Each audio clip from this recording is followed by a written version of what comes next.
Mesdames et messieurs, nous commençons aujourd'hui notre sixième séance et après une petite excursion dans la Grèce antique l'année dernière à propos essentiellement de Platon, aujourd'hui nous restons dans l'histoire mais nous allons l'aborder et la considérer sous une dimension tout à fait différente avec le professeur, mon collègue et ami, Michel Grandjean, bien connu spécialement à Genève, et qu'on a toujours très grand plaisir à entendre.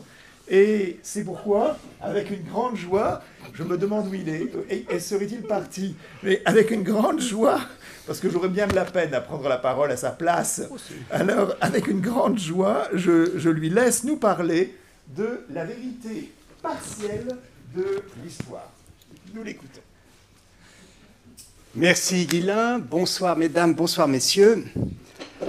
Vous le savez, il n'est aucune discipline universitaire qui ne soit confrontée à la question de la vérité. C'est donc un truisme que de dire que l'histoire n'échappe pas à cette règle, et comme tous les truismes, ce n'est pas très intéressant. Même quand les historiens affichent un scepticisme raisonnable sur l'objet de leur enquête, ils croient à la vérité de ce qu'ils disent. C'est une citation d'Antoine Pro, d'Antoine Pro, pardon. Vous me direz que croire à la vérité de ce qu'on fait, c'est la moindre des choses, et si les historiens ne croyaient pas eux-mêmes à la vérité de leurs analyses, qui donc pourrait le faire à leur place? Et quelle raison aurait-on de continuer à financer à l'université des postes d'historiennes et d'historiens? Il nous faut donc aller un peu plus loin. Car c'est une chose que de croire à la vérité de ce qu'on fait, c'en est une autre que d'expliquer en quoi consiste cette vérité. Comme le temps est compté, nous n'aurons ce soir que 2 paragraphes. Ça n'est pas beaucoup, mais imaginez une fleur qui n'aurait que 2 pétales et on se contente de ce qu'on a. Premier paragraphe, l'idéal positiviste de la vérité. Second paragraphe, qui nous prendra un peu plus de temps, la vérité au risque des interprétations. J'aimerais d'abord vous présenter cet idéal positiviste. En tant qu'étudiant en histoire, moi-même, il y a un certain nombre de dizaines d'années, j'ai personnellement découvert l'idéal positiviste en même temps que je lisais d'excellents auteurs comme Henri-Irénée Maroux, qui le démolissait au lance-flammes. Or, si cet idéal positiviste a ses limites, et la suite de l'exposé dans le second paragraphe nous permettra de les approcher, c'est d'abord, je le crois, un idéal très noble qu'il faut se garder de mépriser. Selon les positivistes, à qui l'on doit, depuis le XIXe siècle, des kilomètres d'éditions critiques de textes dans toutes les langues de la Terre, selon ces positivistes, l'histoire est bel et bien, d'abord et avant tout, une recherche de la vérité. On doit établir les faits. Et on ne peut pas faire dire à ces faits n'importe quoi. Or, pour établir les faits, qui ne nous sont que rarement connus de manière immédiate parce qu'ils se sont déroulés sous d'autres cieux et en d'autres temps, pour établir ces faits, il nous faut recourir à nous autres historiens, à des documents qui en gardent la trace. Personne d'entre nous n'a probablement de souvenir direct de ce qui s'est passé à Genève en décembre 1602. Mais nous pouvons nous informer sur l'escalade grâce à des livres qui se fondent eux-mêmes sur des documents de l'époque, documents que chacun a le droit d'aller consulter aux archives d'État de Genève ou dans d'autres collections patrimoniales. La méthode par laquelle on passe du document au récit historique, nous l'appelons tout simplement la méthode critique. À la vérité, il n'y a pas d'autre manière de faire de l'histoire. Derrière la recherche des documents, derrière leur publication, derrière la rédaction d'un récit historique, il y a toujours ce principe qu'avait énoncé le vieux Cicéron au 1er siècle avant l'ère chrétienne, nam quis nescit prima messe historiae legem, nequid falsi dicere audeat, deinde nequid veri non audeat. Et ça, croyez-moi, c'est déjà pas mal. La première règle de l'histoire est celle-ci, c'est qu'on n'ose rien dire de faux. Et ensuite, qu'on ose dire tout ce qui est vrai. Ne rien oser dire de faux. Voyez, l'historien dans l'idéal n'est pas un romancier.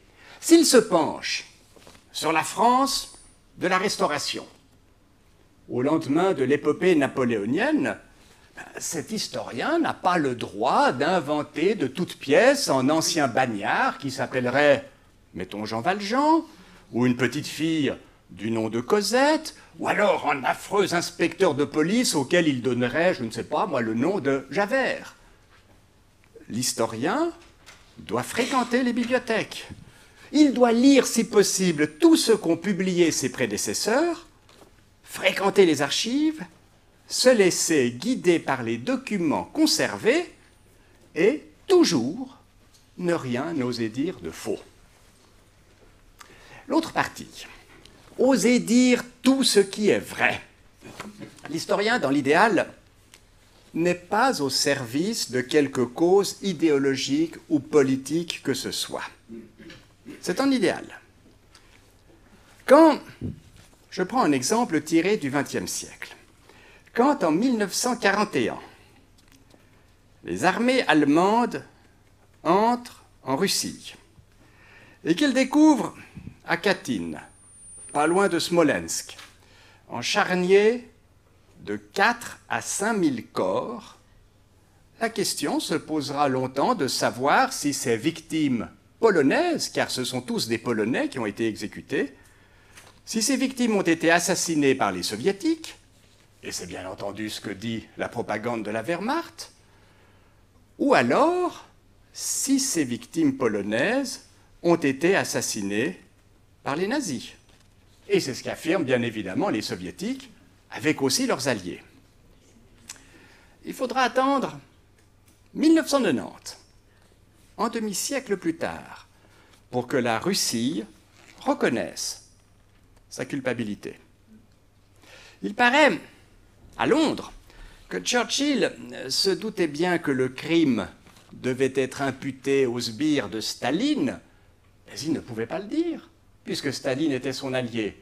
Alors, à ses collaborateurs, il disait « Faisons un acte de foi et disons que ce sont les nazis qui ont exécuté ces Polonais. » Et j'avoue que je n'aurais pas aimé être historien de l'ultra-contemporain à Londres en 1943. À supposer que j'ai pu découvrir des traces du massacre et qu'on m'ait convaincu d'en faire l'histoire immédiate, j'aurais été bien embarrassé en tant qu'historien britannique d'accabler notre allié soviétique. Et peut-être bien que j'aurais alors embouché la trompette de la propagande officielle. Vous voyez, je n'aurais pas osé dire tout ce qui est vrai, je n'aurais pas suivi le précepte de Cicéron, et j'aurais donc été un mauvais historien. En fait, nous tenons ici, je crois, comme le degré zéro de l'exigence historienne. Premier élément, ne pas raconter de fadaises. Et deuxième élément, ne pas cacher sous le tapis une vérité qui pourrait déranger. On pourrait d'ailleurs prendre le temps de commenter la charte d'éthique et de déontologie de l'Université de Genève. Une charte qui vaut pour toutes les disciplines et donc aussi pour nous autres historiens. La recherche de la vérité requiert la compétence, l'observation critique des faits. Alors, voyez ce terme à nouveau qui apparaît. La critique présuppose, comme le dit le verbe grec d'où ce terme est issu, la critique présuppose un jugement. Or, il n'y a pas de jugement sans une prise de distance par rapport à la chose jugée. Faire de la science, c'est d'abord prendre de la distance par rapport à l'objet qu'on examine. L'expérimentation, la confrontation des points de vue, la pertinence des sources, etc., cette recherche de la vérité dépend de méthodes, de procédures garantes d'objectivité, d'impartialité et d'authenticité. Toute personne engagée dans la recherche, et c'est l'Université de Genève qui nous le dit à nous autres, chercheuses, chercheurs de cette maison, toute personne engagée dans la recherche répond à une exigence d'intégrité dans sa quête de la connaissance. Voyez, le falsificateur, dans une expérimentation scientifique ou dans une analyse historique, contrevient à cette charte de l'université, exactement comme le plagiaire qui vole le bien d'autrui. Dans le domaine de l'histoire, il y a un principe qu'il ne faut jamais oublier, c'est que les faits sont têtus. Comme le disent ces pingouins de Xavier Gorce, il avait dessiné ça dans Le Monde avant de claquer la porte du journal, les faits sont complètement démentis par mon opinion. Voilà qui va à l'encontre du principe de Cicéron. Nous allons tout à l'heure, bien sûr, nuancer. Nous allons montrer dans quelques minutes que les choses sont un petit peu plus compliquées, mais c'est ainsi. Nul ne peut, s'il prétend appartenir à la corporation des historiennes et historiens, nul ne peut falsifier l'histoire à sa guise. Si je prétends que les armées de Jules César ne sont jamais venues en Gaule, ou que Jésus de Nazareth est une figure inventée par des illuminés 2 ou 3 siècles plus tard, ou que personne n'a jamais mis les pieds encore sur la Lune, eh bien, je ne serai pas reconnu comme un historien. Plus grave, un négateur des chambres à gaz, comme Robert Faurisson, n'appartient pas à la communauté des historiens. Il a été maître de conférence à l'université de Lyon 2. Mais c'était un maître de conférence en littérature française. Il avait fait, je crois, une thèse sur le poète Lautréamont. D'ailleurs, ça ne l'a pas empêché de jouer constamment sur l'ambiguïté en se présentant comme chercheur de l'université de Lyon sans jamais dire qu'il n'était pas historien. Mais comme il n'était pas du tout connu pour ses commentaires de la poésie française des 19e et 20e siècles, mais pour ses thèses sur l'inexistence des chambres à gaz, c'est généralement dans le grand public comme historien qu'il passait.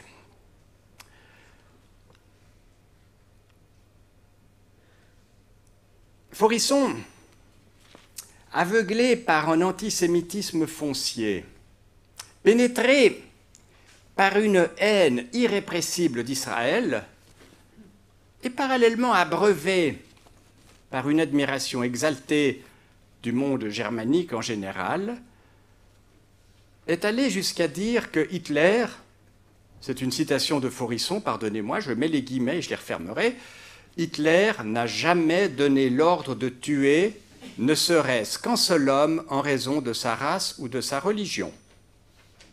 Fin de cette citation. Ailleurs, il dit ceci, c'est une autre citation, le nombre de juifs exterminés par Hitler, j'ouvre les guillemets, s'élève heureusement à 0. Fermez les guillemets. Chez Faurisson, l'habileté de la manipulation semble tenir lieu de méthode.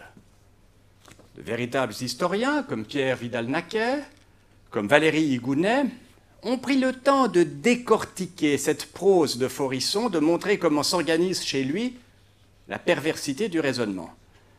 Le problème, comme l'a tout récemment analysé Patrick Charodeau, le problème est malheureusement celui-ci.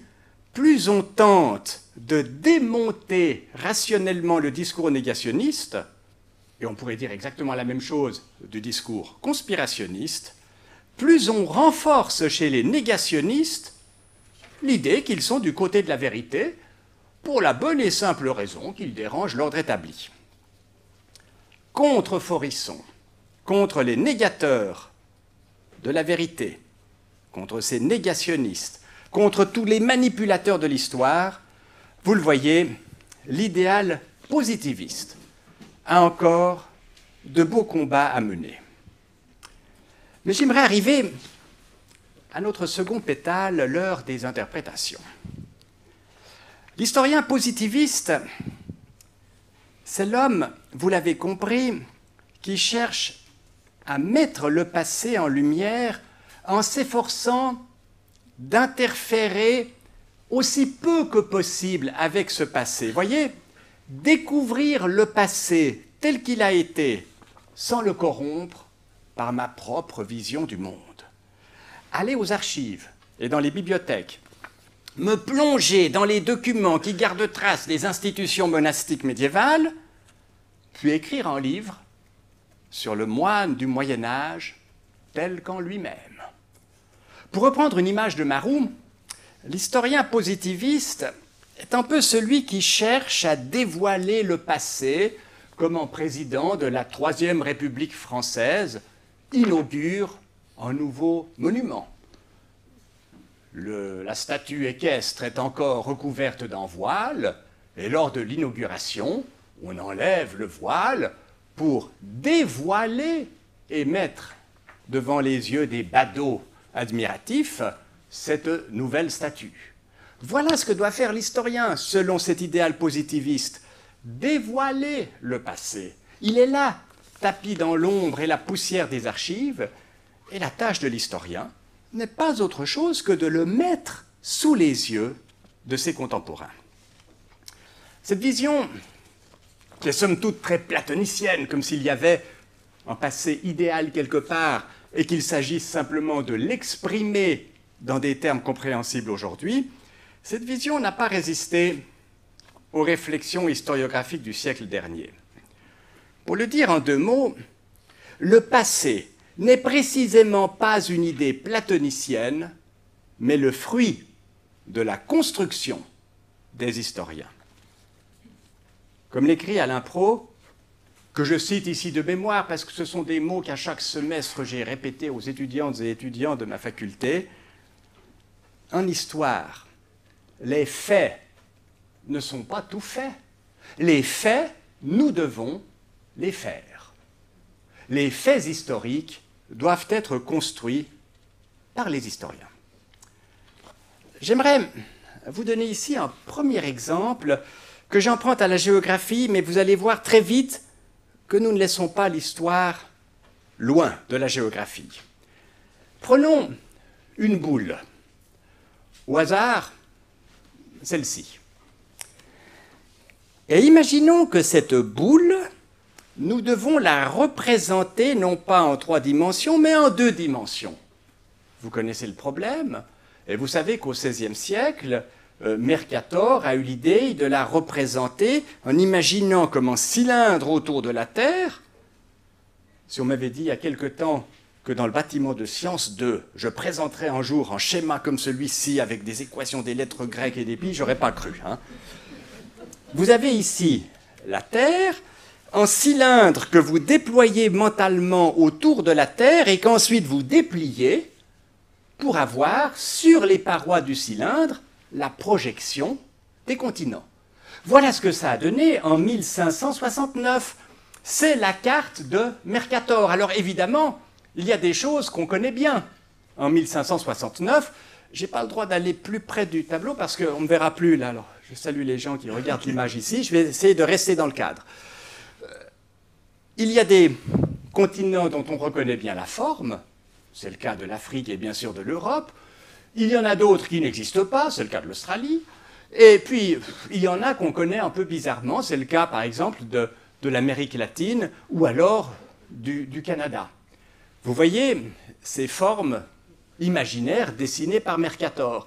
Mais l'intérêt n'est pas dans la description de cette carte, qui a été très très utile, notamment du point de vue de la navigation, parce que c'est la carte géographique la plus répandue.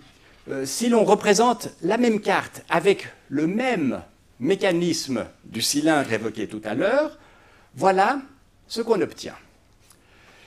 Si l'on fait abstraction du continent antarctique, qui n'intéresse pas grand monde, à part les pingouins que je montrais tout à l'heure, enfin plutôt les manchots, voilà la carte telle qui doit nous dire quelque chose. Cette carte, nous l'avions tous autant que nous sommes, quelque part sur le mur de notre classe à l'école primaire. C'est la carte du monde avec laquelle nous avons grandi. Sur cette carte, vous voyez que l'Europe occupe, grosso modo, une place tout à fait centrale. Nous aurions pu avoir d'autres projections. On peut imaginer toutes sortes d'autres modèles géographiques, par exemple une carte comme celle-ci. Pourquoi mettre l'Europe au centre? Ici, elle serait tout à droite. Ou alors, pourquoi pas, une carte comme celle-là, qui n'est pas plus vraie ni plus fausse que celle dont nous avons l'habitude. Sur cette carte de Mercator, vous voyez cette disproportion phénoménale des continents. Vous avez cette masse énorme du Groenland, tout blanc. Le Groenland fait environ 2 millions de kilomètres carrés. Et puis, regardez le sous-continent indien, l'Inde et le Pakistan. C'est évidemment, sur cette carte, quelque chose de quasiment négligeable par rapport au Groenland. Eh bien, l'Inde et le Pakistan font environ 4,5 millions de kilomètres carrés, c'est-à-dire plus du double du Groenland. Et pourtant, c'est avec cette image du monde que nous avons grandi. L'Europe est au centre, et c'est elle qui donne le ton à cette symphonie de l'histoire mondiale. Aujourd'hui, nous assistons à des tentatives de déseuropéaniser l'histoire. C'est celle d'un historien d'origine indienne, Sanjay Subrahmanyam, né en 1961 et qui a lancé le concept d'histoire connectée. Ça peut être aussi la tentative de Patrick Boucheron, Collège de France, né en 1965, qui a piloté une histoire du monde au XVe siècle.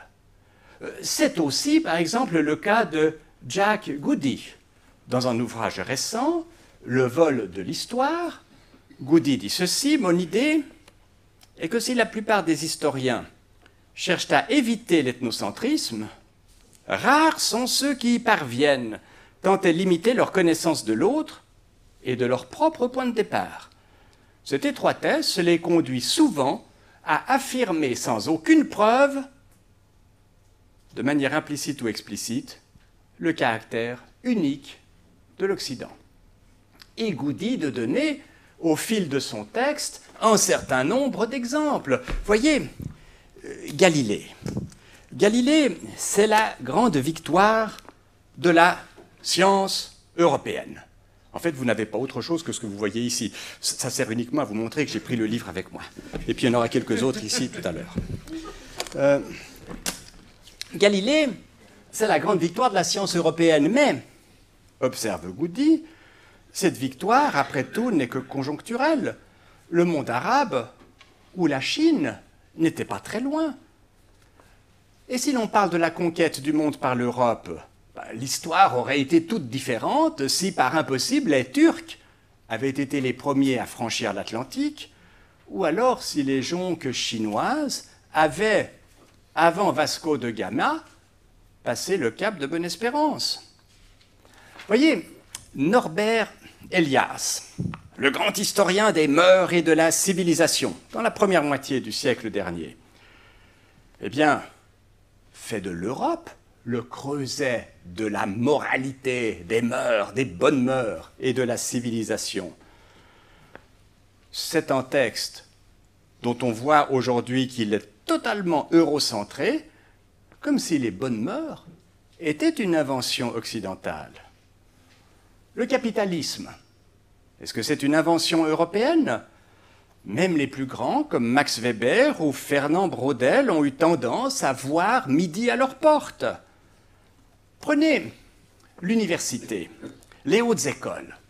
Et alors là, on vous parle du XIIe siècle avec les grandes écoles théologiques qui fleurissent en Europe latine. Et on parle du XIIIe siècle avec l'invention de l'université. Mais si l'on remonte quelques siècles, il ne faut pas oublier qu'à la fin de l'Empire romain, on trouve des hautes écoles à Alexandrie, à Antioche, à Athènes, à Beyrouth, à Constantinople et à Gaza. Et parmi toutes les localités que je viens de mentionner, il n'y en a qu'une, Athènes, qui est en Europe. Les autres sont en Afrique, comme Alexandrie, ou alors en Asie.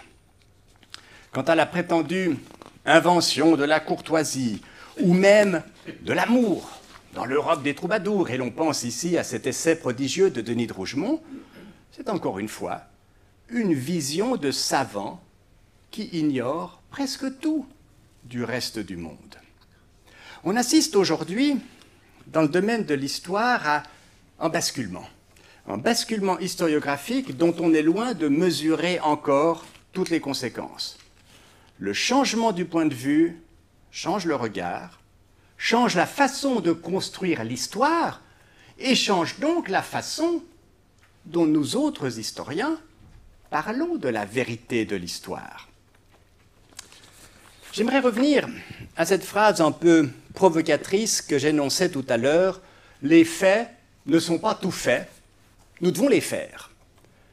Parce que je suis prêt à parier qu'il y a parmi vous une ou deux personnes qui se disent « Non, là, il est sympa, mais il pousse le bouchon tout de même un peu loin. Un fait historique, il est fait, et puis ben voilà, maintenant ça va s'agir de le comprendre, il va s'agir de l'expliquer, mais le fait est là. » J'aimerais, par un exemple tout simple, tenter de vous convaincre que les choses sont beaucoup plus compliquées que cela. Imaginez que vous participez, parce que vous vous êtes inscrit à la chose, à un jeu télévisé. Et puis, vous êtes là devant un pupitre, il y a un projecteur en face de vous, on vous a maquillé, il y a un présentateur qui va vous poser des questions de culture générale, et puis vous allez gagner le gros lot. Et voilà qu'on vous pose une question facile. Quelles sont les dates extrêmes de la Deuxième Guerre mondiale? Ben, aucune difficulté à cela. Tout le monde le sait. La Deuxième Guerre mondiale, dont parle d'ailleurs très bien Wikipédia, a commencé le 1er septembre 1939, puis ça s'est terminé 6 ans et un jour plus tard, le 2 septembre 1945. Tout le monde sait ça. Quand les armées hitlériennes, quand la Wehrmacht met le pied en Pologne, 1er septembre, eh ben, la guerre commence. Parce que le 3 septembre, la France et la Grande-Bretagne vont déclarer la guerre à l'Allemagne. Alors cette fois, on est embarqué dans la Deuxième Guerre mondiale. Et puis, quelques semaines après le bombardement d'Hiroshima et de Nagasaki, le Japon signe officiellement sa capitulation, c'est le 2 septembre 1945, et la Deuxième Guerre mondiale est terminée. À partir de là, on peut se dire, voilà un fait historique simple. Enfin, je veux dire, pas simple à comprendre et à expliquer et à raconter, mais simple à définir. Les limites de la Deuxième Guerre mondiale sont ici données. 1er septembre 1939. Imaginez maintenant que vous avez en face de vous un habitant de Prague. C'est une ville d'Europe centrale. Et que vous lui parlez d'une guerre qui commence le 1er septembre 1939. Ben lui pourra évoquer ce souvenir. Nous sommes ici au 16 mars de cette année 1939. La Wehrmacht a reçu la capitulation de la Tchécoslovaquie. Hitler, le soir même du 15 mars, fait en train le voyage de Prague. Il passe la nuit au château de Prague et défile devant ses troupes le matin du 16. Pour un habitant de Prague, la guerre a bel et bien commencé au mois de mars de l'année 1939. Mais les choses ne s'arrêtent pas là. Quand tout à l'heure nous disions que la guerre avait pris fin en 1945 à la suite d'un événement survenu au Japon, nous étions prêts à admettre qu'un élément hors d'Europe, voyez notre largeur d'esprit, peut nous permettre de définir la fin de la guerre. 2 ans avant la prise de la Tchécoslovaquie, qu'aurait dit cet enfant de Shanghai, probablement mort aujourd'hui, le jour où la flotte aéronautique nippone bombarde Shanghai le 28 avril 1937. Pour l'ensemble des Chinois, la Deuxième Guerre mondiale, commence définitivement en 1937. Le début de la guerre est en Asie, comme la fin de la guerre est en Asie. Alors, est-ce qu'il faut parler de la guerre de 1937-1945 ? La question n'est pas vaine du tout. Et le livre que j'ai ici fait bel et bien commencer cette guerre en 1937. Elle se termine seulement après 1945, une fois que tous les traités ont été signés en Europe. On pourrait aller plus loin dans cette mise en question du fait historique de la Deuxième Guerre mondiale et citer par exemple Charles de Gaulle. Il est à la radio de Londres le 17 septembre 1941 et dit ceci: « La guerre contre l'Allemagne a commencé en 1914. Le monde fait la guerre de 30 ans pour ou contre la domination universelle du germanisme. » C'est une guerre de 30 ans. Et cette hypothèse n'est pas vaine du tout. Nous pourrions être tout à fait fondés à considérer qu'au XXe siècle, il y a eu une guerre mondiale qui a commencé en 1914 avec l'attentat de Sarajevo et qui s'est prolongée jusque dans les années 40. Quand on parle de la guerre de 30 ans ou qu'on évoque la guerre de 100 ans, personne n'imagine des combats perpétuels pendant 30 années ou 100 années. De la même façon, ces 30 années terribles pour l'Europe et pour le monde partent du milieu des années 10 et vont jusqu'au milieu des années 40. Voyez, pour le dire autrement, on découvre qu'en fait historique est autrement plus complexe qu'on ne pouvait l'imaginer. On découvre que ce n'est pas la statue qu'on dévoile, mais le fruit d'une construction historienne. En d'autres termes encore, rien n'est simple avec la vérité, comme le relevait par exemple le philosophe moustachu. Alle Wahrheit ist einfach. Toute vérité est simple. Ist das nicht? Zwiefach. Eine Lüge. Est-ce que ça n'est pas un double mensonge? C'est un mensonge de dire que toute vérité est simple. Pourquoi un double mensonge? Je ne suis pas sûr que ma réponse soit bonne, mais peut-être parce que le premier mensonge, c'est de dire une phrase avec toute vérité peut avoir son sens. Et déjà là, ça pose problème. Et puis ensuite de dire qu'une vérité est simple, c'est un autre mensonge. Nietzsche, auquel fait écho, de l'autre côté de la Manche, Oscar Wilde, dans The Importance of Being Honest. The truth is very pure and never simple. La vérité est rarement pure et elle n'est jamais simple. Vous voyez, il n'y a pas de fait en tant que tel, mais toujours des interprétations de faits. La démonstration à laquelle je me suis brièvement livré à propos de la Deuxième Guerre mondiale, imaginez quelle en serait la complexité si maintenant je devais l'appliquer à des concepts comme Antiquité, ou Moyen-Âge, ou Renaissance, ou Modernité, ou encore genre, ou démocratie. Et dans le domaine de l'histoire du christianisme, imaginez la complexité de concepts comme réforme ou alors hérésie. À propos de l'hérésie, un petit exemple tout de même, parce que je ne résiste pas au plaisir de vous envoyer un retour au Moyen-Âge. Imaginez, ce que je ne vous conseille pas du point de vue du bilan climatique, que vous preniez l'avion pour Carcassonne.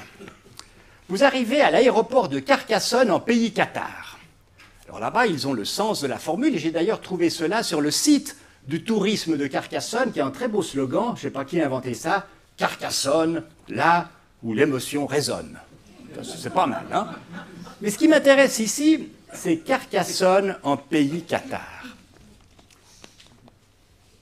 Pour le dire très brièvement, jamais, jamais, jamais, aucun hérétique du Midi ne s'est appelé cathare. Jamais, jamais, aucun inquisiteur de Toulouse ou de Carcassonne n'a parlé de cathare. Comment définir les contours d'un mouvement hérétique qui n'a pas d'autre nom que bons chrétiens ou alors bons hommes et bonnes femmes. En médiéviste, comme Jean-Louis Biget, va jusqu'à dire que le catharisme, ça n'existe pas. Ou un autre médiéviste comme Roger Moore, britannique, montre comment le catharisme a été dessiné par ses adversaires, les inquisiteurs dominicains, mais qui ne lui donnaient toujours pas le nom de catharisme en Languedoc. Ce nom vient de la vallée du Rhin, où on l'a pour la première fois employé au milieu du XIIe siècle. Mais d'autres historiens, comme Jean Duvernois ou Anne Brenon,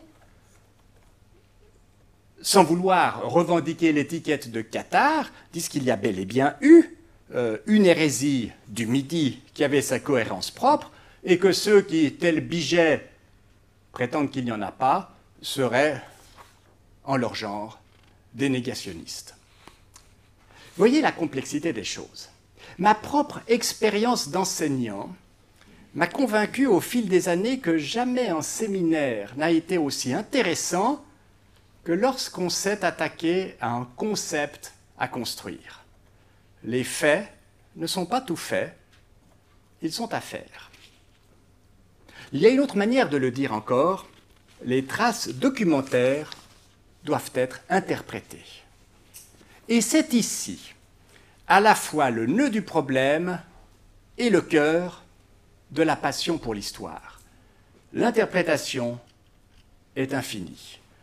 J'emprunte ici ce titre à Pier Cesare Borri, un livre qui porte sur l'herméneutique des pères de l'Église latine à la fin de l'Antiquité et au Moyen Âge, c'est-à-dire sur la manière dont les textes bibliques sont interprétés. Et c'est ici, je crois, que les historiens ont une leçon à recevoir des théologiens chrétiens des premiers siècles. Ce que je dis peut vous paraître assez effronté. Mais attention, je ne parle pas seulement des historiens du christianisme, je parle de tous les historiens. Et peut-être même que cette leçon des pères de l'Église latine a de quoi intéresser aussi les autres scientifiques. Les pères de l'Église, ceux qu'on appelle ainsi, ont eu à réaliser une tâche très difficile, un peu comme d'ailleurs les rabbins. Ils avaient à comprendre les textes sacrés. Or, ces textes, s'il vous arrive d'ouvrir la Bible, ces textes sont parfois très compliqués. On y trouve des pages sublimes et on en trouve d'autres qui dégoulinent de sang. Les anciens théologiens, qui ignoraient tout des principes actuels de l'exégèse historico-critique, se sont généralement tirés d'affaire en imaginant plusieurs niveaux de sens, mais je me garderai ici d'entrer dans l'explication détaillée de leur méthode exégétique. Il y a pourtant une chose importante, c'est qu'ils avaient conscience de ce que la Bible n'est jamais interprétée de manière définitive. Et qu'ainsi, l'objet même de leurs études, parce qu'ils étaient payés pour comprendre ces textes, l'objet de leurs études était destiné à leur échapper à jamais. Au tout début, j'ai cité Cicéron en latin. La toute dernière citation, ce sera aussi du latin, mais c'est tellement facile que vous comprendrez. Elle vient de Grégoire le Grand. Il a été pape de 590 à 604, l'année de sa mort. Je crois qu'il est né autour de 540, mais je ne me rappelle plus exactement. Divina eloquia cum legente crescunt. Qu'est-ce que ça veut dire? Les paroles divines grandissent avec la personne qui les lit. On va revenir là-dessus.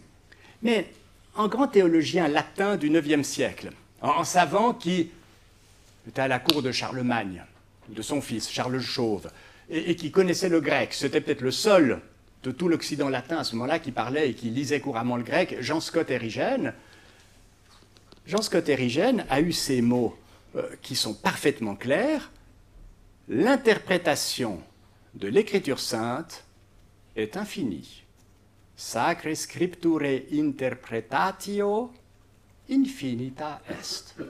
voyez que le latin est à peu près comme du français. L'interprétation est infinie. C'est que si on s'attaque au texte de la Bible, il ne faut pas imaginer que demain, la semaine prochaine, ou l'année prochaine, ou dans 10 ans, on en aura fini avec cette interprétation. De la même façon, c'est ma conviction d'historien, l'histoire n'est jamais finie. Je veux dire, l'interprétation, la compréhension de l'histoire n'est jamais finie. L'interprétation des événements n'est jamais finie. Et je l'ai parfois dit aux étudiantes et étudiants, mais ça vaut aussi pour chacun. Si vous deviez un jour tomber sur un livre d'histoire qui prétendrait dire le dernier mot sur les croisades, ou le dernier mot sur la réforme du XVIe siècle, ou sur la Révolution française, ou sur les causes de la Première Guerre mondiale, ou je ne sais quoi, eh bien, il n'y a qu'une seule et unique chose à faire, c'est de mettre ce livre à la poubelle. De même qu'il y a des fondamentalistes qui prétendent posséder toute la vérité de la Bible, il y a des amateurs de doctrine et de propagande qui croient pouvoir dire le dernier mot de l'histoire. Ces gens-là, mes amis, sont toxiques, car la vérité de l'histoire est peut-être bien aussi la vérité de toutes les sciences. La vérité de l'histoire n'est jamais définitive.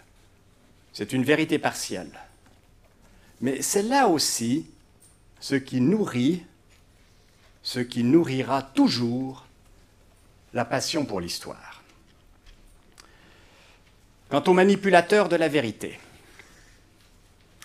quant aux négationnistes de tout poil, quant aux conspirationnistes de l'ère du temps, quant aux idéologues de la petite semaine, ils n'ont pas trop de soucis à se faire.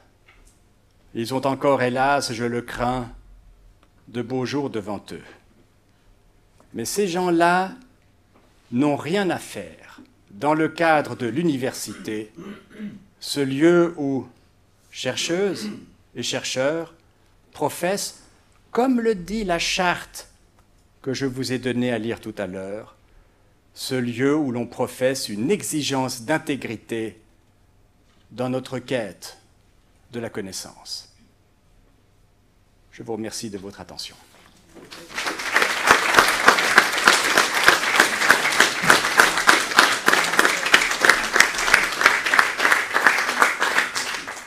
C'est nous qui te remercions, Michel, à la fois pour cet exposé passionnant et pour le fait aussi d'avoir scrupuleusement respecté le temps. Des menaces. Et, oui, j'y vais de plus en plus franchement. Comme je me suis aperçu qu'il y en a qui passaient outre, maintenant je menace. Nous avons 10 minutes de pause. Et puis, nous entrerons alors dans la discussion avec Michel Grandjean et dans les questions et le débat. La toute première question que je poserai volontiers, le temps que la salle soit prête. Eh bien, il y en a une tout de suite. Alors, allez-y. Est-ce qu'il y a un micro à passer pour le... Non. Et je vais répéter la question. Ah, d'accord. Le micro, ce serait peut-être plus facile, mais s'il n'y en a pas, Je vais parler un peu plus fort. Et je vais répéter la question. Bon, alors je parle assez fort, j'espère qu'on m'entend. Écoute, Michel, d'abord, quelquefois je me pose la question, quel est l'objectif aussi de l'historien? J'ai un cas assez précis actuellement. C'est un livre qui a été écrit par un historien qui travaille à l'Institut des hautes études internationales à Genève et qui a été commandé par la ville de Genève. Et ce livre, au fond, s'occupe de donner des aspects biographiques de personnalités qui ont donné leur nom à la ville de Genève, dont une, entre parenthèses, qui est en face de l'université. Or, ce livre, ce problème, c'est qu'au fond, c'est un livre où il dit la vérité, mais il ne dit pas toute la vérité. Parce que quand on ne dit pas toute la vérité, on dit un mensonge. Et je le donne comme exemple, et en même temps, c'est un livre qui, de toute évidence, dit la vérité, mais de toute évidence a une intention très précise. Or, on donne sur ces personnalités les témoignages ou ce qu'ils ont écrit, etc., sur l'esclavage, sur la traite des Noirs, etc., sujet qui est toujours à l'ordre du jour aujourd'hui. Mais par contre, on ne dit rien sur le rapport intellectuel, scientifique, etc. Etc. Et au fond, pour un étranger qui est à Genève et qui veut savoir un peu quels sont les profils de ces personnalités, ça donne une image. À mon avis, il y a deux problèmes. D'abord, on n'a pas dit la vérité. Et deuxièmement, on interprète avec les sensibilités de notre époque, une époque où probablement, pour la majorité d'entre nous, n'aurait absolument pas été choqués par la mentalité, les mentalités qui jouaient en ce temps-là. Voilà, tu redis si... Non, elle a marché, elle a été entendue. Ah bon. Merci beaucoup, Yves. J'aimerais citer l'un des plus grands historiens 16e de France, Lucien Febvre. Avec Fernand Braudel, il a été le fondateur de l'École des Annales. On lui doit des livres fantastiques sur le problème de l'incroyance au XVIe siècle. Un très beau livre sur Luther, paru en 1929. Et puis, il a eu ce mot fantastique en disant « Le péché capital de l'historien, c'est l'anachronisme. » Péché capital de l'historien. Aujourd'hui, on est jusqu'au cou dans ce péché capital. C'est-à-dire qu'on juge des époques précédentes au nom des critères d'aujourd'hui. Alors, à partir de ce moment-là, si la personne était opposée à la liberté de conscience, il ne faut surtout pas garder son nom en mémoire dans nos rues. Mais tous les grands auteurs du XVIe siècle, à l'exception de 5 ou 6 d'entre eux, sont opposés à la notion de liberté de conscience qu'ils considèrent comme une licence diabolique. C'est Calvin, c'est Théodore de Bèze, tous nos amis réformateurs. Alors Castellion sauve l'honneur, mais il a été précisément mal perçu à Genève. Vouloir condamner tous ceux du passé au nom de... sur la base d'une grille de lecture d'aujourd'hui, c'est foncer dans le mur. Et là, je crois que... tu as évoqué, sans le mentionner, Karl Vogt. Ben, c'est très intéressant, le cas de Karl Vogt.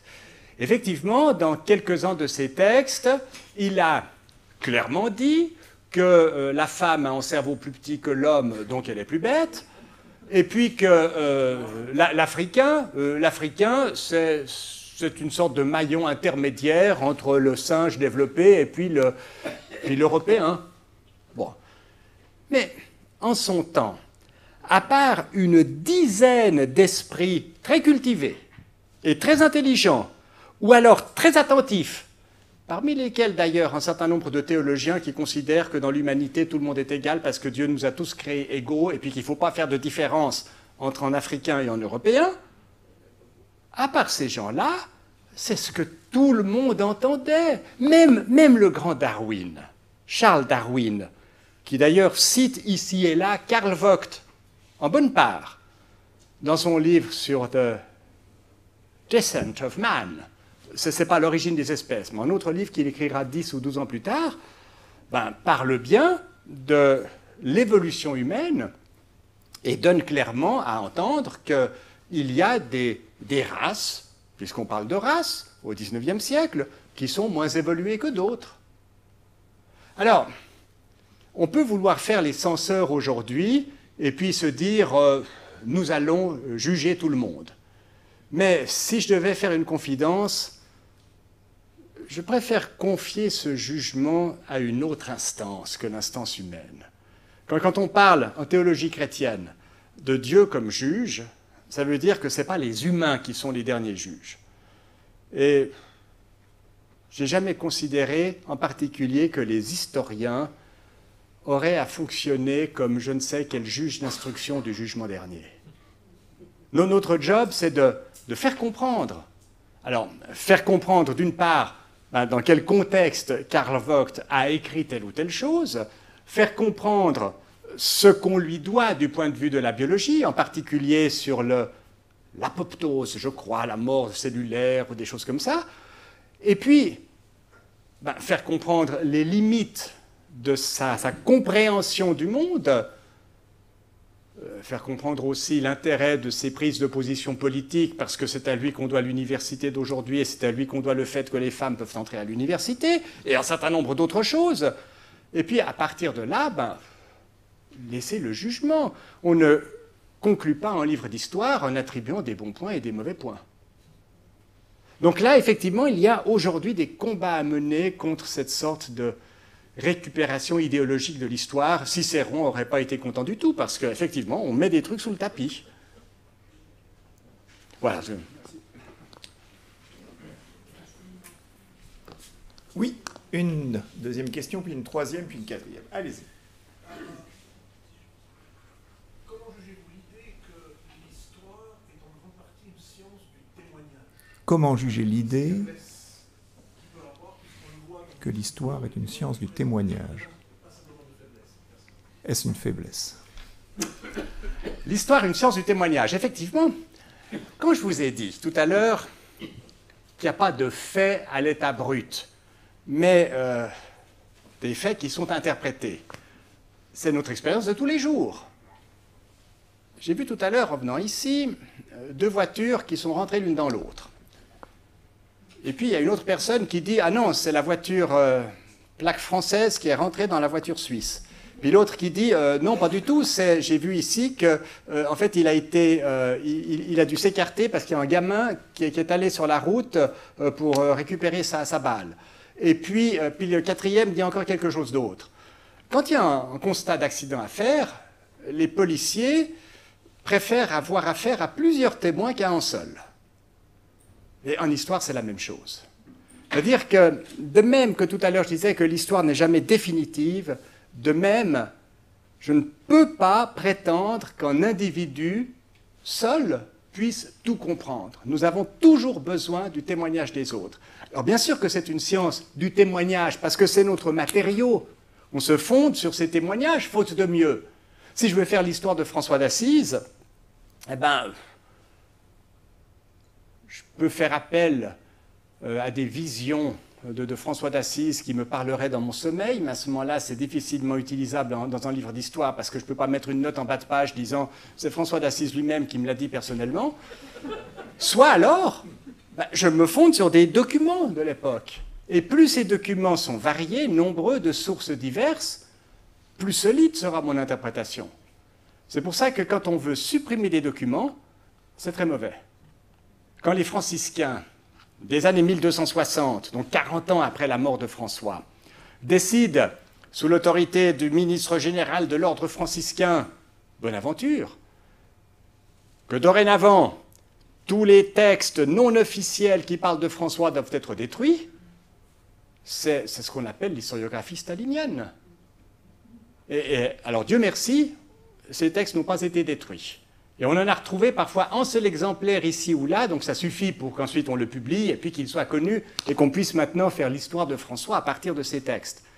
Mais cette tentation de vouloir écarter les documents, les témoignages qui ne vont pas dans mon sens, c'est terrible. C'est comme l'autre dessin de Gorce. Moi, j'aimerais un journal qui me dise la vérité telle que je l'imagine. Alors, si on fait ça, on fait pas de l'histoire. Donc, effectivement, l'histoire est une science fragile, parce qu'elle se fonde sur des traces.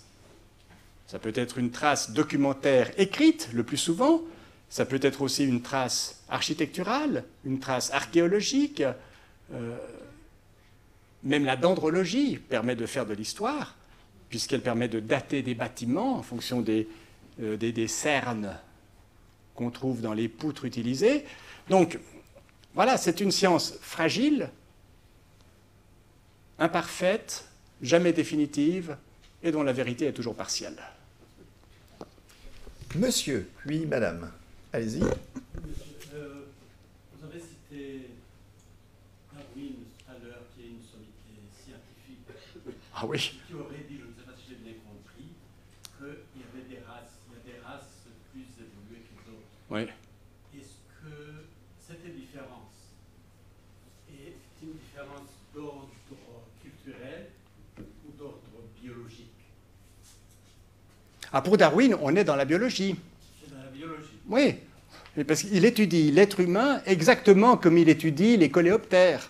C'est de la biologie, et puis alors il commence comme ça, dans son jeune âge, il s'inscrit à la Société des éleveurs de pigeons et de tourterelles, parce que c'est beaucoup plus facile de faire des expériences avec les pigeons qu'avec les éléphants. La durée de reproduction est plus brève, donc on peut faire des expériences comme ça. D'abord, les éléphants, il faut les nourrir, et puis la génération dure très longtemps, donc on ne voit pas le résultat des arrière-petits-enfants. Mais avec les pigeons, ça va plus vite. Et puis l'avantage aussi, c'est que si on a tout à coup une tourterelle ratée, on peut la mettre au four le dimanche.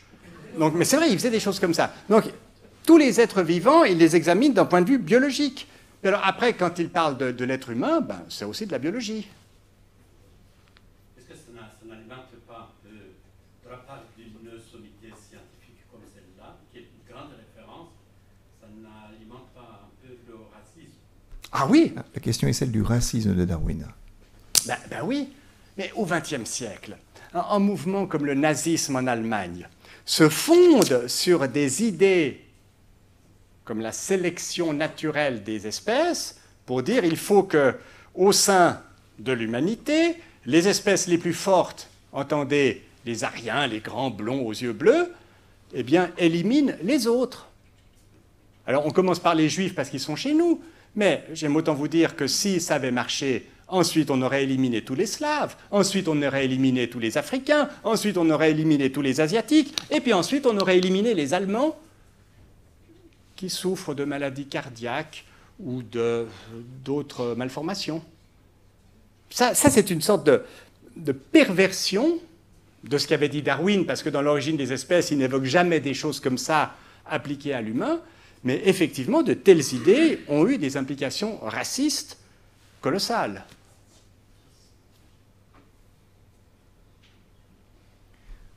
Madame.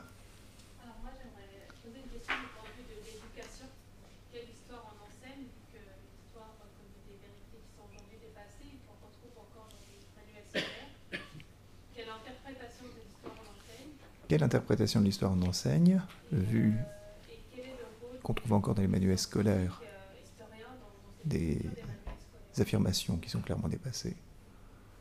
Mais là, vous posez une question gigantesque. Quelle est l'histoire qu'on enseigne, par exemple dans un lycée en France, en cycle d'orientation, en collège ou chez nous?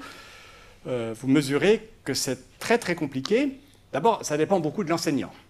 Alors, il a des programmes, et puis il doit résister à certaines injonctions. Quand, par exemple, le président Chirac demande qu'on enseigne les bienfaits de la colonisation française, là, les historiens protestent en disant que ce n'est pas au pouvoir politique de nous dicter le contenu de notre enseignement. J'aime bien le bâtiment d'Unibastion qui est maintenant caché dans les échafaudages, parce qu'on y lit ces mots qu'on va décaper et puis qu'on pourra toujours lire aussi. Le peuple de Genève, en consacrant cet édifice aux études supérieures, rend hommage aux bienfaits de l'instruction, garantie fondamentale de ses libertés. L'instruction est garantie de la liberté. Alors si, au rebours du bon sens, le politique vient à l'université et puis dit « tu dois enseigner ça, ça et ça », on se tire une balle dans la jambe. Alors, il y a des défis gigantesques. Il y a beaucoup d'historiens qui sont attentifs à diffuser les savoirs. À Genève en particulier, dans le cadre de la Maison de l'Histoire que j'ai contribué à fonder il y a maintenant 14 ans, eh bien, nous organisons chaque année, ce sera à la fin du mois de mars, un grand festival d'histoire. Ça s'appelle Histoire récitée, puis vous verrez ça, on en parle dans la presse, vous voyez ça sur le site de l'UNI, il y a même des affiches, et tout est gratuit. Un festival sur un thème d'histoire où des historiennes, des historiens viennent soit donner des conférences, soit participer à des tables rondes, soit animer des expositions ou d'autres choses. Il y a même tout un volet cinéma. L'année prochaine, ce sera au mois de mars, le thème de l'alimentation dans l'histoire. Mais ça, c'est une tentative de montrer les recherches actuelles en histoire et de les diffuser dans le grand public. Par bonheur, il y a un certain nombre de classes qui viennent. Il y a des profs qui viennent avec leurs élèves, du cycle ou du collège. Alors là, on est très content, mais tous ne viennent pas et on n'est pas content. Donc voilà. On essaye de faire ce qu'on peut, mais c'est un travail gigantesque. Monsieur. Vous avez parlé de Florisson. Il a été question de Florisson pendant l'exposé. Le problème, je pense, est-ce qu'on ne donne pas un le nommons de l'importance à cet auteur. Est-ce que le seul fait de l'évoquer Ça fait, n'est pas lui comme donner si de on l'importance? avait, une balle dans le pied. Et par là même, on se tire une balle dans le pied quand on veut corriger de telles affirmations. Qu'est-ce qu'il faut faire? C'est un véritable problème. Puis là, vous faites un peu l'avocat du diable. Est-ce qu'on a intérêt à l'ignorer complètement? Ou est-ce qu'on doit mettre au jour la perversité de son raisonnement? Je pense qu'il ne faut pas trop en parler. Je pense que le journal Le Monde a fait une gaffe en 1978 quand ils ont ouvert leur colonne à Faurisson. Il a publié un article disant les chambres à gaz n'ont pas existé, ou un truc comme ça. Et puis, mais dès lors que quelqu'un est dans le débat public, ben, je pense qu'il faut dire, attends, cet homme, ce n'est pas un historien. Et ce n'est pas parce que ici ou là, ponctuellement, il dit quelque chose de vrai que ce qu'il raconte mérite d'être suivi. Maintenant, si quelqu'un disait systématiquement le contraire de la vérité, ce serait très facile. Un peu comme une boussole qui indiquerait toujours le sud. Mais si c'est une boussole qui tourne tout le temps, ben, il y a bien un moment où l'aiguille est sur le nord, par hasard. Alors, il se peut qu'il y ait chez Faurisson des trucs justes. Voilà, mais simplement, sa méthode n'est pas une méthode d'historien, et ça, il faut le dire. Ça, je crois. Et puis, je pense qu'on doit en parler, mais pas trop. Dans mes enseignements, j'ai rarement mentionné le nom de Faurisson, je crois. Mais aujourd'hui, comme Guilain m'a demandé de parler de la vérité de l'histoire, je me suis dit, il faut aussi dire un mot de ces manipulateurs. Ces manipulateurs qui, à la vérité, ont obtenu une victoire que je leur reproche toujours, enfin une victoire, ça me rend très amer, parce qu'ils ont réussi à capter pour eux le concept de révisionnisme. Tout à l'heure, je n'ai jamais employé ce mot, j'ai dit négationniste. Mais ils se disent révisionnistes. En tant que tel, remettre en question des idées reçues, c'est une bonne chose. Ce n'est pas parce que tout le monde a toujours été répétant quelque chose que c'est vrai. Comme le disait Pierre Bayle au XVIIe, un mensonge répété 1000 fois ne devient pas pour autant une vérité. Bon, eh bien, ce concept de révisionnisme est apparu en France il y a un peu plus d'un siècle. Vous savez peut-être dans quel contexte. C'est au moment de l'affaire Dreyfus. Dreyfus est condamné. Et il y a des gens qui se disent, on ne l'a pas condamné parce qu'il a livré des documents à l'Allemagne, en réalité on l'a condamné parce qu'il est juif. Donc il y a là derrière quelque chose qui ne joue pas, une erreur judiciaire. Nous réclamons la révision de son procès. Et ces gens-là, qu'on a par la suite appelés les Dreyfusards parce qu'ils soutenaient Dreyfus, d'abord on les appelait les révisionnistes. Et les révisionnistes sont ceux qui réclament la révision du procès Dreyfus. Ben, en 1903, avec Émile Zola, je pense qu'on avait intérêt à être du côté des révisionnistes. Seulement après, les négationnistes des chambres à gaz et de la Shoah ont pris ce concept à leur compte et puis on leur a laissé. Grave erreur. Parce que les historiens ont toujours non seulement le droit mais le devoir de réviser les idées reçues. En revanche, nier contre le bon sens, contre une documentation phénoménale, la Shoah et le mécanisme de l'extermination, de la tentative d'extermination des Juifs d'Europe, mais ça, c'est pas de l'histoire, c'est du mensonge, donc c'est du crime. Mais arrêtons de parler de... Oui, madame. La charte d'éthique et de déontologie que vous avez présentée date de 2019. Oui. La charte de Décembre. déontologie de l'université date de 2019. La charte a été rédigée. Et est-ce qu'elle a subi beaucoup d'évolution entre le moment où elle a été initiée et puis celle de 2019, au niveau de son contenu? Y a-t-il une évolution du contenu de la charte de la première année jusqu'à l'édition Alors, 2019? moi, je ne sais pas, peut-être que toi, tu saurais répondre. Je crois qu'il y a une première charte qui existe depuis les années 2000 environ.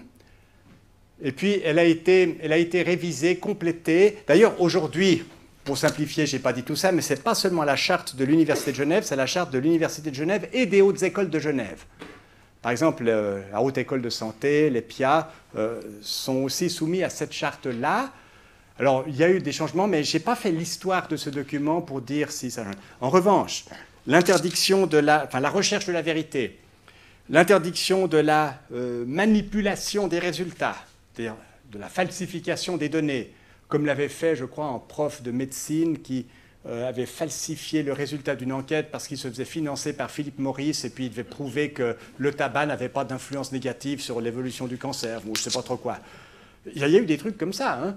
Eh ben, comme aussi le plagiat, c'est-à-dire se parer des plumes du pan et citer, reprendre quelque chose ailleurs, chez un auteur ou chez un étudiant, par exemple, sans dire que ça vient de là, ben, ça, c'est contre la charte, et depuis l'origine, il y a 15 ans, ça se trouvait dans cette charte. Mais je n'ai pas fait plus d'études sur le devenir de ce texte. Et, oui, Michel Sibils. Alors, dans la vérité scientifique, il y a un maître mot qui est l'objectivité. Le maître mot, en vérité scientifique, c'est l'objectivité. En vérité historique, par rapport à cette objectivité et par rapport à la partialité. Comment les sciences historiques se rapportent-elles à l'objectivité et à l'impartialité?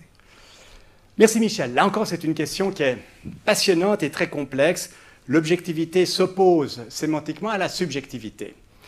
Les positivistes disaient au XIXe siècle, si je fais une expérience de chimie ou que je démontre en théorème mathématique que j'habite dans le nord du Canada, dans la terre de feu ou quelque part en Indonésie, ça doit avoir exactement la même valeur que si je suis à Londres, à Paris ou à Berlin. Et puis effectivement, une expérience de chimie doit pouvoir être répétée, et si l'expérience ne marche que dans un laboratoire berlinois, ben c'est bizarre. Et le reste de la communauté des chimistes ne va pas admettre ce résultat. Si un théorème mathématique par impossible ne fonctionnait qu'au Japon et nulle part ailleurs, eh ben, ce serait tout simplement pas un théorème mathématique. On dit, ben voilà, c'est de l'objectivité parce qu'entre la personne qui fait l'expérience ou qui démontre le théorème et l'objet même de sa science, il y a une objectivation, c'est-à-dire la personne est sujette, et puis la chose que je fais, c'est l'objet de l'étude, mais je peux changer le sujet et l'objet reste. Avec les sciences humaines, ben, c'est un peu différent parce qu'on ne peut jamais prétendre être totalement extérieur à l'objet de son enquête. Regardez, le fait que je sois un homme et pas une femme, le fait que je sois européen et non africain, le fait que je sois né dans tel milieu religieux et pas dans tel autre, que j'habite à Genève et non pas au Cap Nord ou je ne sais où, eh bien, fait que je vois forcément les choses d'une façon particulière. Alors, entre ce que je suis et ce que je fais en sciences humaines, il y a un lien qui n'est pas celui qui unit le chimiste à son expérience. Et il y a une part de subjectivité qu'il faut prendre en compte, qu'on ne doit pas chercher à nier comme le positiviste qui voit là un idéal impossible à atteindre, mais qui me rappelle que ce que je fais, ben, c'est quelque chose de relatif. Donc, tendre vers une objectivité, en sachant qu'on ne l'atteint jamais, un peu comme le navigateur des siècles jadis qui de nuit prend l'étoile polaire pour guider son cap, mais qui sait très bien qu'avec son petit bateau, il n'atteindra jamais l'étoile polaire. Oui. Je voudrais juste revenir sur la notion de vérité concernant un sujet polémique comme la Shoah. Sur un sujet polémique comme la Shoah. Serait le garant d'une autorité académique ? Alors la question est telle, quand on veut aborder un tel sujet, la méthodologie. Est-ce que ce serait garant de l'objectivité académique? Mais faire de l'histoire à l'université, c'est suivre un certain nombre de méthodes et être prêt à en rendre compte. Bon. Alors, moi, je ne suis pas un historien de la Shoah. J'ai lu Raoul Hilberg, j'ai lu un certain nombre d'auteurs sur l'idéologie nazie, sur ce qui s'est passé depuis la conférence de Wannsee jusqu'à la libération du camp d'Auschwitz, mais je parle là en laïque d'une certaine façon. Ce que je peux dire, c'est que ici comme ailleurs, les historiens travaillent sur la base de documents dont on fait l'inventaire, qu'on cherche à comprendre, en disant nous n'avons pas d'ordre écrit de Hitler, parce qu'évidemment que ces gens-là, pour une raison assez facile à comprendre, se disaient si on dit à tout le monde qu'on cherche à massacrer tous les Juifs, même notre peuple, même au sein des Allemands, il y a beaucoup de gens qui arrêteront de nous soutenir. Donc on ne va pas leur dire. Et puis, on a donné des consignes purement orales. Et ça n'a pas été enregistré, puis on n'en sait rien. Cela étant dit, on voit la mise en place de la chose, et puis il y a des documents, on voit comment se construit le camp de Treblinka, on voit comment fonctionne le camp de Treblinka, et on voit pourquoi, devant l'arrivée prochaine des troupes soviétiques, on détruit le camp de Treblinka en disant il ne faut laisser aucune trace. Tout cela est parfaitement documenté. Alors, sur la base d'une méthodologie historique qui n'est pas fondamentalement différente de celle qui nous permet de parler des guerres de Napoléon ou alors de l'escalade de 1602, bien, on prend ces documents, puis on regarde comment les choses ont été construites. Puis ensuite, il y a des témoignages. Mais des témoignages qui se multiplient par centaines, par milliers, par dizaines de milliers. Et puis, ces témoignages permettent de conforter l'analyse qu'on fait. Alors, bien sûr qu'on travaille sur la base de traces, bien sûr qu'on ne se limite pas à un seul élément, mais on met toutes les pièces d'un puzzle ensemble, et puis, pour celles qui manquent, ben, on fait des hypothèses, en disant, ben, voilà toutes ces pièces du puzzle, ici il nous en manque une, c'est-à-dire l'ordre de Hitler ordonnant la Shoah, mais cette pièce apparaît par défaut avec une telle évidence qu'on ne peut pas la nier, même si elle n'est pas là en tant que telle. D'ailleurs, en lisant Mein Kampf de Hitler, on voit ce qu'il dit des Juifs. Et des choses parfaitement claires, à tel point que le Mein Kampf de Hitler figurait dans la France de l'occupation parmi les livres interdits. Il ne fallait pas que les gens puissent lire ce que voulait Hitler.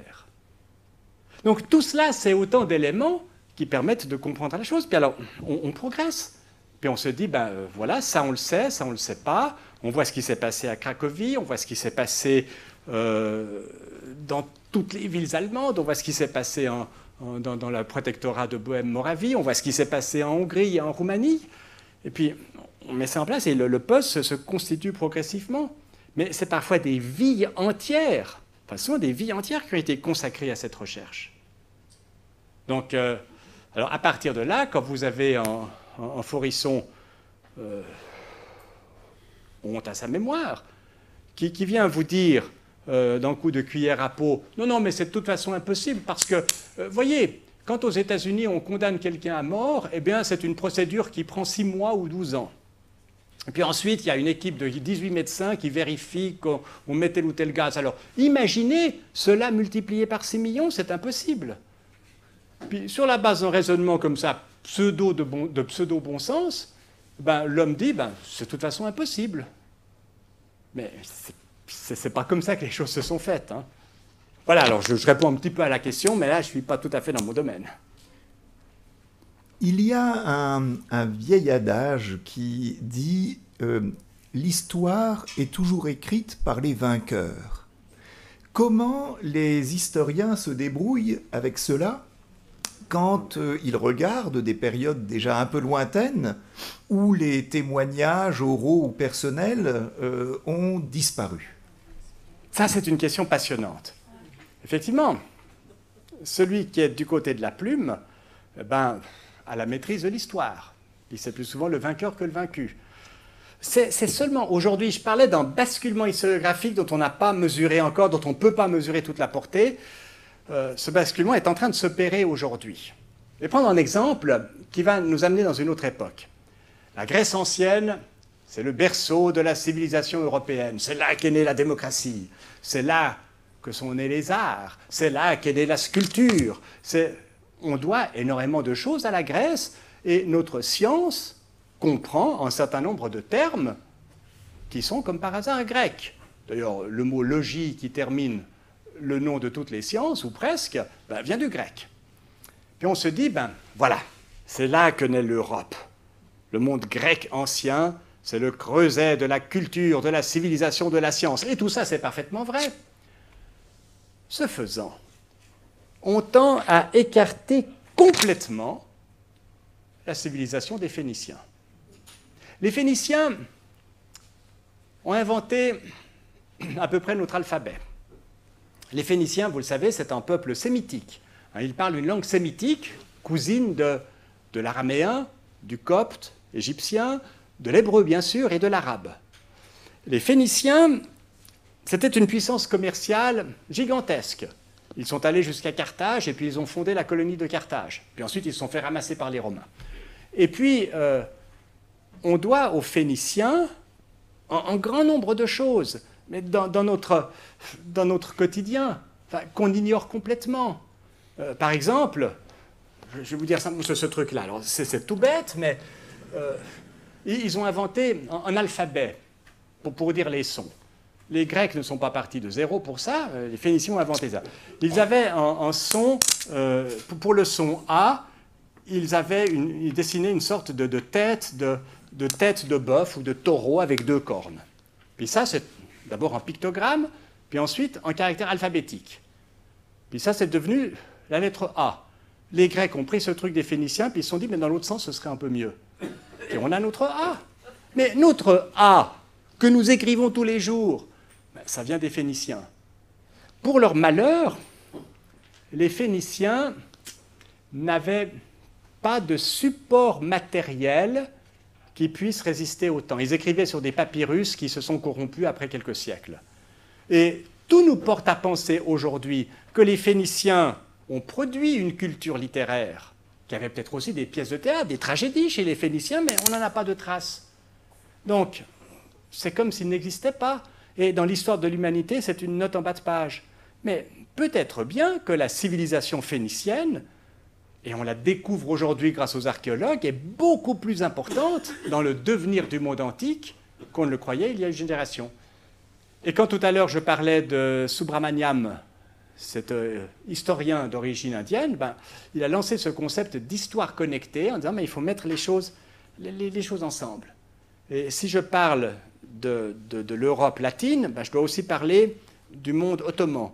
Et puis le monde ottoman est en lien avec la Perse, qui est en lien avec l'Inde, qui est en lien avec l'Extrême-Orient. Et tout cela fait sens quand on le met dans une perspective globale. Encore une fois, c'est le chantier aujourd'hui de la nouvelle génération des historiens que de mettre tout ça ensemble et de faire en sorte que l'histoire ne soit plus le monopole des vainqueurs. Aujourd'hui, il y a des historiens qui travaillent dans des conditions déterminées dans nos pays. Très longtemps, les historiens étaient financés par des puissances privées ou par des pouvoirs en place dont ils étaient chargés d'écrire la grande geste, l'aventure, ce qui s'était passé. Alors, de ce point de vue-là, comment se débrouille un historien devant ses collègues qui étaient dans un historien d'aujourd'hui, devant ses collègues qui étaient dans une toute autre position que lui, je veux dire quand ils se rapportent à leur texte. Et puis, la deuxième chose, au fond, pour écrire de l'histoire dans la perspective qui est la nôtre, au sens, quand je dis cela, je pense à la façon dont tu l'as définie, quelles sont les conditions politico-sociales pour qu'une telle histoire puisse exister et se développer? L'historien, c'est un être humain avec toutes ses limites institutionnelles et autres. J'ai essayé tout à l'heure de donner l'exemple de l'Angleterre à propos de ce massacre par les soviétiques des 4 à 5 000 officiers polonais. Quand on est en pleine guerre, il ne faut pas laisser entendre que peut-être, non, effectivement, ce sont les soviétiques qui les ont tués. Là, il faut dire, c'est les Allemands qui les ont tués, et il faut maintenant abattre la puissance hitlérienne. Là, on ne fait pas de l'histoire, on fait de la propagande. Et voilà, face aux historiens des siècles passés, il faut savoir qu'ils pouvaient construire l'histoire autrement, avec une marge de liberté qui n'était pas absolue, puis la nôtre non plus n'est pas absolue, mais on ne s'en rend pas forcément compte. Regardez, imaginez un moine dans le monastère du Limousin qui fait l'histoire du monde. Alors il se dit, je vais écrire l'histoire du monde parce qu'il se sent la plume savante. Alors il va commencer, bien sûr, avec Adam et Ève. Là, c'est facile, il a une Bible à proximité, donc il raconte l'histoire d'Adam et Ève, ensuite les successeurs, et puis il prend toute la Bible, puis il raconte ça à sa façon. Mais on voit bien quelle est sa source, donc ça n'a pas beaucoup d'intérêt pour nous, sinon pour nous montrer comment un moine du XIIe siècle pouvait relire l'histoire biblique. Et puis après, il arrive à la période où il n'y a plus les textes bibliques. Puis là, ça devient intéressant, parce qu'il raconte la suite telle qu'il a pu la lire ici et là chez Eusèbe de Césarée, un historien du IVe siècle, ou chez d'autres. Et puis, au fur et à mesure qu'il approche de la fin de son ouvrage, on voit que le champ géographique se réduit, puis généralement, le 12e et dernier chapitre est consacré à l'histoire de l'abbaye dans laquelle il est en train d'écrire l'histoire du monde. Vous voyez, donc c'est une sorte de rétrécissement, mais pour nous, les historiens, c'est d'autant plus intéressant parce qu'on se dit, ce qu'il raconte de l'abbaye, là, au moins, il le dit de première main. Et alors, ça, c'est intéressant. Mais c'est évidemment voilà, c'est un projet complètement dément. C'est comme si tu te mettais à écrire l'histoire du monde et puis que tu consacres la dernière partie au quartier de Chambéry que tu connais bien. Tu vois,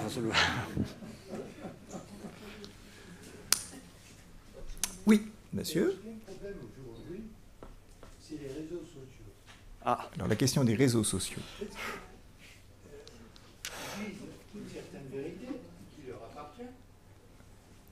Mais ce qu'il y a, c'est que je me demande si les réseaux sociaux n'influencent pas plus le peuple que les historiens. Est-ce que les réseaux sociaux n'influencent pas plus le peuple que les historiens? Bref, est-ce qu'ils ont une grosse prise sur la population et comment les historiens se rapportent à cela, aux réseaux sociaux? Le cœur a ses réseaux que la raison ne connaît pas. Mais vous avez parfaitement raison et on n'a pas encore pris la mesure de ce changement. Quand vous êtes en 1950 et puis que vous discutez avec des copains dans la taverne du coin, vous dites tout à coup une connerie enfin, non, c'est enregistré, j'ai rien dit. Vous dites une grosse bêtise. Bon, les copains vous disent « Non mais Richard, là tu exagères ». Et puis ça s'arrête là. Aujourd'hui, vous traverse l'esprit une bêtise monumentale. Puis vous trouvez que c'est bien cette bêtise. Alors, vous la mettez sur Twitter, vous la mettez sur Facebook, vous la mettez sur Instagram ou je ne sais pas trop quoi. Puis ensuite, elle reste. Et puis quelqu'un d'autre dit, ah ben voyez, quelqu'un a dit ça, ah ben c'est pas mal, j'aime, et puis j'aime, et puis j'aime, et puis plus il y en a, etc. Puis c'est une sorte de machine qui s'emballe. Elle me dit qu'aujourd'hui, ben tenez, madame, là c'est encore une tâche des enseignants. Apprendre aux gamins à ne pas se faire les esclaves des réseaux. Et ça, c'est un défi que nous n'avions pas à l'époque. Mais il faut avoir beaucoup d'admiration pour les enseignants d'aujourd'hui, hein, parce qu'ils ont des trucs très difficiles à faire, et ça, c'est fondamental. Apprendre que garder son esprit critique. J'ai dit tout à l'heure, la critique, c'est la distance par rapport aux choses. Puis le problème du réseau social, c'est que... Attendez, on m'appelle, il faut que je regarde. Ah non, mais là, il ne faut pas dire un truc pareil. Attendez, je lui réponds. Hein. Mais le problème du réseau social, c'est que vous n'avez plus de distance. Votre machin sonne tout le temps, puis même sous la douche, vous avez tendance à répondre. Donc, il n'y a pas de critique quand on n'a pas de distance. Pouvoir tenir les choses à distance et puis dire, attendez, là d'accord, j'enregistre, mais pour l'instant, je ne me prononce pas, je vais réfléchir un peu, laisser passer la nuit, ben, c'est très sage. Parfois, attendre le lendemain avant de répondre à quelqu'un, même pour un SMS, c'est tout à fait salutaire. Parce que s'il m'écrit un truc, puis que moi je lui réponds dans les 30 secondes, ben, je suis sûr que la minute ne sera pas écoulée, que j'aurai déjà sa réaction. Et puis on monte les tours. Donc ça, évidemment, puis tout ça interfère sur la façon dont on fait l'histoire et il faut faire attention. J'aimerais ajouter juste une petite chose. L'Algérie, le gouvernement a commandé 850 000 petits bouquins pour les écoliers. Et il y avait une carte du monde, dans la carte du monde, il y avait marqué que Israël. Qu'est-ce qu'ils ont fait? Ils ont pris les 850 000 bouquins, ils ont mis au feu, ils ont remis une nouvelle. C'est passé il y a 2 ou 3 mois de ça. ils ont refait une nouvelle édition où ils ont mis Palestine. Il n'y a plus d'Israël. Alors la question de l'engagement politique des États dans les oppositions du type Israël-Palestine, par exemple dans des livres d'éducation publiés dans des pays du Maghreb, si j'ai bien compris. Oui, ça c'était en Algérie, mais vous voyez le problème. Vous imaginez comment est imprimée aujourd'hui une carte de la Crimée si vous êtes à Saint-Pétersbourg ou si vous êtes à Kiev? Forcément, ce ne sera pas la même chose. Alors, comme historien, ma position serait de dire il faut reconnaître une réalité à Israël, le bon sens le commande. Il faut reconnaître une réalité à la Palestine, c'est aussi le bon sens qui le commande. Et puis, voilà, mais là, vous mettez le doigt sur un problème pour lequel nous sommes dans un cul-de-sac. Une fois, on a essayé de mettre ensemble des historiens palestiniens et israéliens. On dit, essayons ensemble de faire l'histoire de ce qui s'est passé depuis 1948. Impossible. Impossible. On ne peut pas encore faire ça. Mais je crois qu'il faut appeler de nos vœux le jour où une équipe internationale, Israël, Palestine et d'autres historiens et historiennes du monde arabe seront capables de dire nous allons faire une histoire du Moyen-Orient qui ne doit rien aux États. Nous ne voulons pas être financés ni par l'Égypte, ni par la Jordanie, ni par le gouvernement d'Israël, mais répondre aux impératifs de la science. Et ce jour-là, on aura fait un immense progrès. Est-ce que tu dis implicitement que, au fond, on peut vraiment faire de l'histoire seulement une fois que les passions se sont apaisées, ou alors qu'on n'est pas du tout pris dans ces passions? C'est le problème de la critique. Si je suis en plein dans cette passion, je ne peux pas vraiment faire l'histoire. Si je suis résistant à Clermont-Ferrand en 1943, et puis que, je ne devrais pas vous le dire, mais ce soir j'ai rendez-vous avec des copains parce qu'on va faire dérailler un train allemand qui va passer à 1h du matin à tel endroit, même si je suis historien de formation, je ne pourrais pas vraiment, avec le recul nécessaire, me lancer dans une histoire de ce qui est en train d'être la Deuxième Guerre mondiale. Je crois que ce n'est pas possible. Peut-être que je pourrais faire d'autres choses, je ne sais pas. Mais là, si on est en plein dans un truc, c'est vraiment très, très, très difficile. Puis je pense que ça n'aurait pas été ma priorité à ce moment-là, en 1943, à Clermont-Ferrand. Je serais allé faire sauter le train. Mais enfin, Madame. Je pense que ce serait comme de dire, on en parlait tout à l'heure à propos de la Bible, qu'Abraham a été le premier colonisateur de la Palestine. Alors, faut-il parler de Abraham comme premier colonisateur de la Palestine? On peut ramener ce problème-là parce qu'on ne sait pas justement. Oui, mais là, on est capable, dans une phrase comme ça, de mettre à peu près 3 anachronismes en même temps. Donc puis ça ne fait pas avancer beaucoup les choses. D'ailleurs, tous, autant que nous sommes, nous avons des ancêtres qui viennent d'ailleurs. Que celle ou celui dont tous les ancêtres, jusqu'à la 500e génération, sont nés à Genève, lève la main. Mais quelle est la position de l'historien par rapport à ces anachronismes?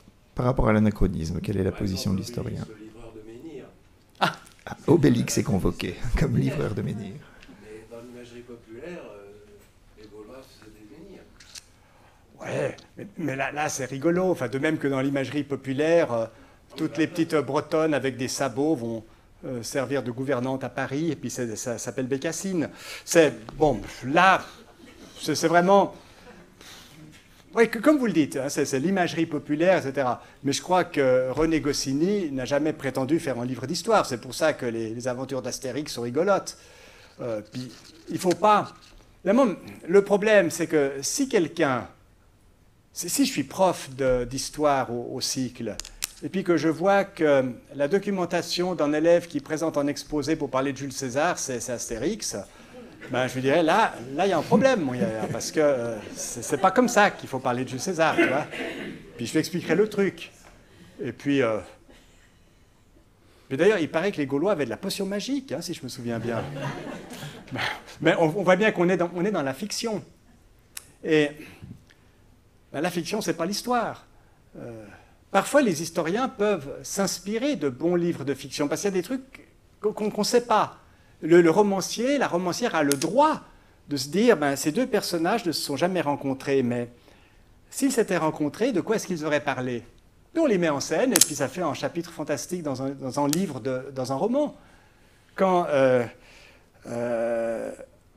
Françoise Chandernagor se dit, mais Madame de Maintenon est quand même une personne fascinante, cette petite fille d'Agrippa d'Aubigné, qui devient l'amante, puis la maîtresse, puis la femme de Louis XIV. Eh bien, si elle avait laissé un journal, ce serait passionnant, mais elle n'a pas laissé de journal. Alors qu'à cela ne tienne, Françoise Chandernagor écrit les mémoires de Madame de Maintenon. Alors, on sait bien que c'est un roman, mais elle s'est tellement bien documentée sur la vie à Versailles qu'on trouve là-dedans plein de choses passionnantes. Et d'ailleurs, elle a une plume fantastique, donc c'est génial. Mais maintenant, je ne peux pas prendre ça pour faire l'histoire de Versailles sous Louis XIV. Donc il faut toujours faire attention entre le genre littéraire de cela que j'utilise. Au moment où nous allons vers la fin, Michel, je voudrais revenir un instant sur le concept de vérité. Tu as évoqué le philosophe moustachu, c'est-à-dire Friedrich Nietzsche, qui avait une théorie de la vérité comme perspective, le perspectivisme. Est-ce que tu défendrais l'idée qu'au fond, tout historien ne fait jamais que prendre une perspective sur quelque chose qui est toujours poursuivi, mais qui est insaisissable? Et si c'est le cas, cependant, quand on poursuit quelque chose, même s'il est insaisissable, on en a quand même une idée, autrement on ne le poursuivrait pas. Alors, que poursuivent les historiens qui est insaisissable, qui serait insaisissable, et sont-ils, sont-ils ordonnés, sont-ils forcément inscrits dans une position perspectiviste par rapport à ce qu'ils veulent saisir? Ils prennent une perspective sur ce qu'ils veulent saisir, mais ne pourront jamais attraper. Lui, j'aurais pas aimé l'avoir comme prof de philo quand j'étais étudiant, parce que là, je me plante à l'examen tous les coups. Mais je me demande si dans toutes les sciences humaines, en particulier, on n'est pas en train de suivre quelque chose qu'on n'atteint pas. Et parce que le philosophe aussi, à ce moment-là, serait perspectiviste. Il cherche à comprendre les choses, mais il sait qu'il n'arrivera jamais à dire le dernier mot sur la dernière réalité, qu'il y a quelque chose qui nous échappe toujours. Et je crois que c'est ce qui fait la beauté, le défi de la vie intellectuelle, que d'être dans ce mouvement continu. Parce que, vous voyez, la recherche en histoire, puis je vais terminer par ça, c'est beaucoup plus intéressant qu'en mots croisés ou en sudoku. Si vous faites un mot croisé, puis c'est rigolo les mots croisés, ben, une fois que votre grille est terminée, quel est l'intérêt de ce que vous avez fait? L'intérêt est nul. Vous découpez pas ça pour le montrer aux gens en disant ben, « Regarde, j'ai rempli toutes les cases de mon mot croisé. » Ça n'intéressera personne. Si vous vous réjouissez le matin d'ouvrir le Figaro pour en faire le mot croisé, puis que vous voyez que malheureusement quelqu'un d'autre a passé avant vous et puis a déjà rempli toutes les cases, ben, le mot croisé a un intérêt complètement nul. Une fois qu'on a trouvé, ben, l'intérêt est passé. C'est en jeu. En revanche, quand on cherche les choses importantes de la vie, c'est ce que disait saint Augustin, c'est ce que dira plus tard Pascal, il faut chercher avec la perspective de trouver, mais trouver comme devant chercher encore. C'est-à-dire que si je trouve quelque chose, je sais que demain, je dois continuer à chercher. Et ça, c'est déjà ce qu'avait dit Augustin. Examen réussi. Oh.